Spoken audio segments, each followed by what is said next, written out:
All right, so this is number 5 on page 265, chapter 4.1 in the book. We're learning about radians, or exploring radians in this particular case. Now this question seems a bit confusing because it asks us to determine which quadrant the angle lies in. They give us two numbers. Now the key thing to keep in mind is that they tell us that these are radians. Okay? And in fact, if we think about it, if we label our axes in radians here, we have 0, pi over 2, pi, and 3 pi over 2. Now these are going to be negative, so I'm actually going to adjust these in a sec, but I wanted to illustrate a point first. Well, pi we know is approximately equal to 3.14. And we know then that pi over 2 would be approximately half of 3.14, which would be about 1.57. Okay? And same thing over here, we could basically add these two up, and we would get that this is approximately, I should be using the approximately symbol here, or approximate symbol. Okay? And we know that this one here is going to be approximately about 4.71. And I think that should be right. I'm doing that in my head. So the multiplication might be slightly off, but as you can see, it's a progression. And these pi and 3 pi over 2 and pi over 2 are just numbers.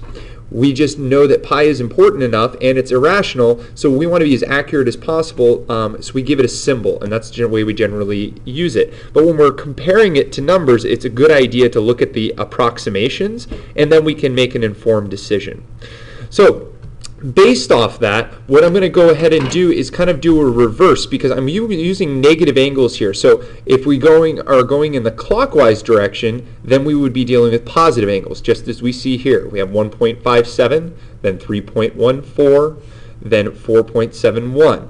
But if I'm going in the reverse direction, then I would have negative angles, which is what we're describing, or they're describing in this particular problem. So I'm actually going to go ahead and say, well, I know that this is approximately, since I'm traveling 90 degrees in the negative direction to get to this axis here, I know this would be approximately negative 1.57, sorry. Negative 1.57, just meaning that this is 90 degrees, which means this would be approximately negative 3.14 as well. And then we could also say that this up here is approximately negative 4.71, since we've gone 270 degrees in the negative direction, or we've gone 3 pi over 2 in the negative direction. Okay, so here we would have negative 4.71. Again, negative simply refers to the direction we're going. So now I look at the negative 1 here, and I'm going to see how far I would want to travel. Well, if I travel to this axis here, I know that I would be traveling to negative 1.57. I don't have quite that many radians. So I'm going to travel about a third of the way there.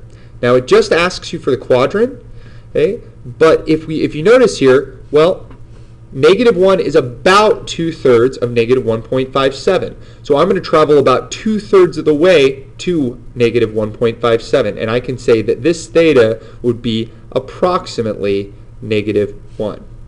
Now, we can also go ahead and label our quadrants here. And this would be quadrant 1.